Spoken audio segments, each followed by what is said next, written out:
Do you think mediocrity is a problem? Well, not exactly. After all, this alleged mediocrity is being determined based on which standards? Depending on the standards, mediocrity can be liberating.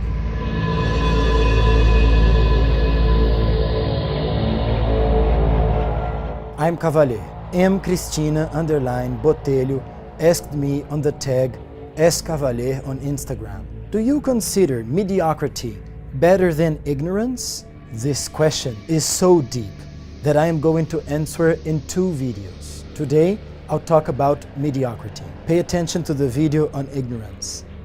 We must be very careful with the beliefs our society considers to be obvious and absolute truths. They rarely are. In general, they are just circumstantial. Our society believes that we must always be the best, that we must always have the highest professional performance, that we must always be great authors. That implies that being an average person is always negative.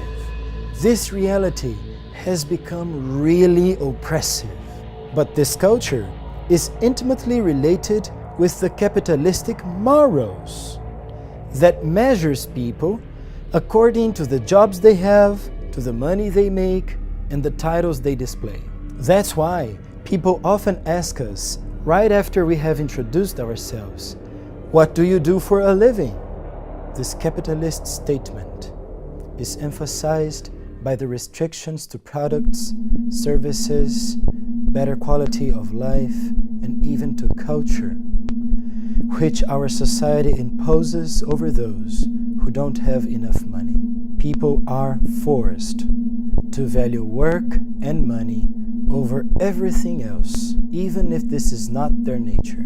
The same line of thought suggests that everybody must be able to create new paradigms to be great professionals. But is the current culture a standard of absolute truth?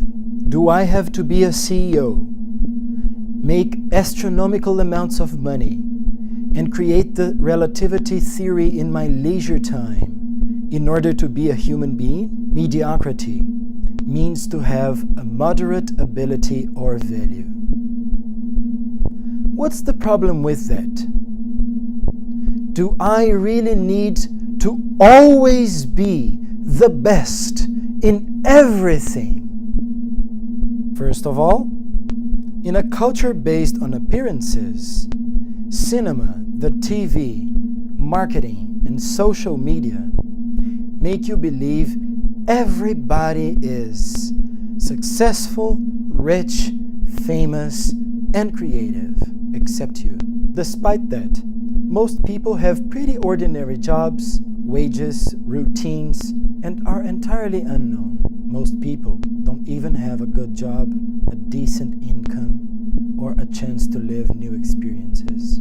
That doesn't make anyone worse. It only proves that our society is immensely unfair.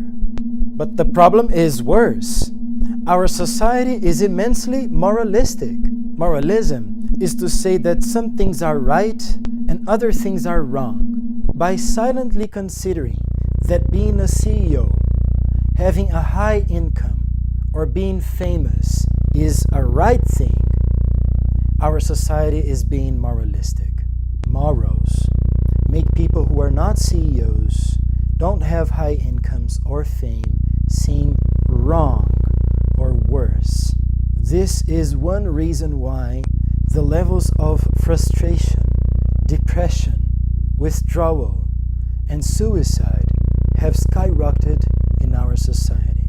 But when you reach the 4th dimension, you leave morals behind and you find out that there is no right and wrong. I have zero problem with CEOs, rich and famous people. On the contrary, many of my clients and friends are people like that, and they're great people. But that doesn't mean that I believe that this is right or that they are better than other people. CEO is just one way of live life, just as any other one.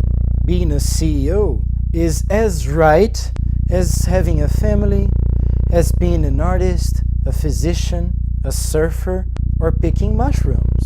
And if you decide to spend your whole life doing nothing, there is no problem at all. It's your decision, and your decision only. Do not let social standards to determine your opinion about yourself. Everybody that has read Carl Jung and knows Jungian psychology is aware that one of the greatest alchemists of all times, Dornius, was a shoemaker. And never forget that one of the most admired men in the Western Hemisphere was a carpenter.